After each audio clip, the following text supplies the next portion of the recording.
Welcome back. I am Susie and this is Food with the Rumseys, and I am going to show you by far the grossest part of making chicken stock, and that is actually straining it. So I'm going to take the lid off. This has been simmering / boiling for 5 hours or so. You could definitely leave it in longer. You could leave it overnight.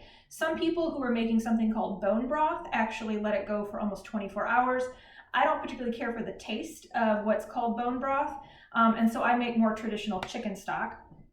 And so take off the lid and you can see the magic that has occurred in here. The random chicken leg that's sticking out and carrots and things like that. Things still look like they're holding together, but if you press against the side of the pan, they just turn into mush, right? So everything in here is thoroughly cooked through. The random zucchini is looking particularly appetizing. Fun fact, you could decide to eat the meat of the old chicken that I used, but the meat again is really tough, which is why they're sold as sort of what are they called? They're sold to make stock essentially, because they're birds that have lived long enough and they're just not as good for eating. So what I'm going to do, I should probably turn this off. The first thing I like to do is to get out as much of the big pieces as I can before I start trying to strain it. So I have here just a bowl and some tongs, and I start just kind of grabbing and trying to get out as much of the liquid as I can before moving it into this other pan. Here we can get a chunk of the chicken, and you can see it is entirely edible. I don't know that we're going to eat it just because it is not the best tasting because of how tough it is, but if your family chooses to do so, you could. Sometimes it comes out all in one nice thing, and sometimes not so much. Wow, that's a really big piece. Okay. And then, like this, there's some more bigger pieces down in. This is getting really hot in my hand, so I'll set it down.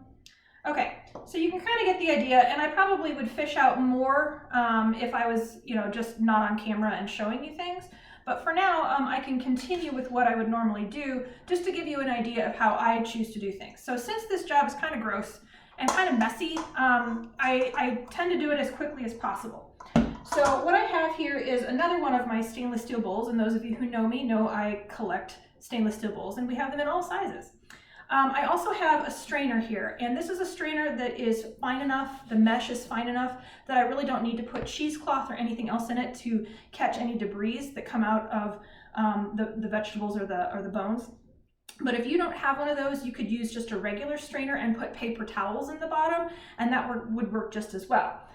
And so what I could do is, this is a ladle, and I could do spoonful by spoonful, and then bring it over here and do that. But that takes a really long time. And so years ago, because I make this a lot, I decided that took too long. And so I started using my 4-cup measuring cup and going in for a good amount at a time like this and pouring it through. And what you'll notice is that the strainer is catching all the bits of vegetable and any extra little bits of the meat or the skin or the fat, right? And it goes a lot quicker when you do it this way. At some point it will be too far down and I'll have to use the ladle, but I get impatient. I guess I'm an impatient cook maybe, and I find this a lot quicker. So what I'm going to do is I'm going to finish straining all of this, and then I'm going to rinse out the pot to make sure there aren't any bits of anything down in the bottom that kind of got cooked on, and then I'll pour it back in the pot because we want to keep it very hot, almost boiling, until we are able to can it in the next video. Or if you are not into canning, or you don't have a pressure canner to be able to do this, you can freeze it. And what you would want to do is to cool this as quickly as possible. So you might want to do a bowl inside of a larger bowl that has ice to cool it down quickly. Then you would put it into freezable containers. Some of you freeze a lot and you have lots of Tupperware and that sort of thing. Others of you might need to use single-use plastic, and you'd freeze them flat, because then once they're flat, you can kind of line them up like books in your freezer and save space. But that's the way to take care of it if you're freezing it, because I'm going to can it. I'm going to get it back in the pot and keep it really hot.